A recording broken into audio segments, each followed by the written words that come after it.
The US is currently developing at least 3 new stealth aircraft: a new nuclear intercontinental ballistic missile, new classes of nuclear gravity bombs integrated into stealth aircraft like the 35, and a new class of nuclear ballistic missile submarines larger than any the US has ever fielded. This is prompting a significant amount of activity. There are numerous individuals who ask on this platform, as well as others, whether the United States is preparing for a global conflict in the not-too-distant future. The answer is straightforward: yes. However, the more complex response is that the United States anticipates that the preparation process will serve as a deterrent to the emergence of the next significant conflict. We refer to this concept as deterrence. As I have previously stated on this channel, the fundamental principle of deterrence is to present your adversaries with a military posture that is so formidable that they are hesitant to engage in direct conflict. This has been the primary function of the US military for over 50 years, as the country has been involved in numerous minor regional conflicts, some of which have lasted for decades. However, this deterrent strategy has been a significant factor in the absence of a large-scale conflict between global powers since the end of World War II. However, the platform, weapons, and systems that the United States relied on to maintain this deterrent posture throughout the Cold War are still in service today and are aging out of relevance. In reality, the US continued to ignore near-peer conflict during the 20 years of the global war on terror. During the 1990s and 2000s, the United States was the sole global power. However, in 2012, China's Xi Jinping assumed power and has since implemented a series of military reforms with the explicit objective of surpassing the United States. This is a significant factor in the resurgence of focus and advanced defense technologies in the United States.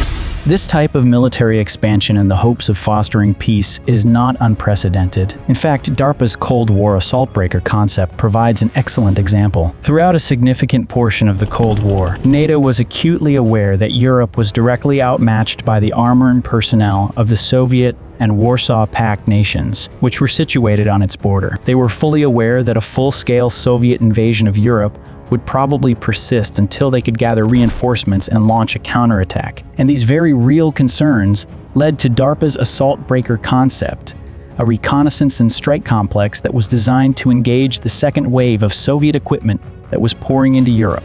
This concept effectively cut off the first attacking wave from any logistical support, allowing for the possibility of surrounding and overrunning them. This was a significant undertaking, but it was also highly successful. In 1977, the chief of the Soviet Red Army General Staff publicly stated that the new assault breaker concept undermined Soviet warfighting doctrine and plans, effectively eliminating Soviet confidence in the success of such an assault. This is the essence of deterrence. Avoiding confrontation with a hostile nation like China or Russia is crucial. Diplomacy alone is insufficient to address nations that have consistently demonstrated a lack of interest in complying with international norms or laws. Furthermore, if these countries view you as an obstacle to their overarching strategic goals, they will bypass you in order to achieve their goals, because they perceive you as insufficient to impede their progress. Therefore, in order to prevent such a conflict, it is necessary to vanquish your adversary's theory of victory. In other words, they believe the strategy will enable them to overwhelm you. You can demonstrate your capability and,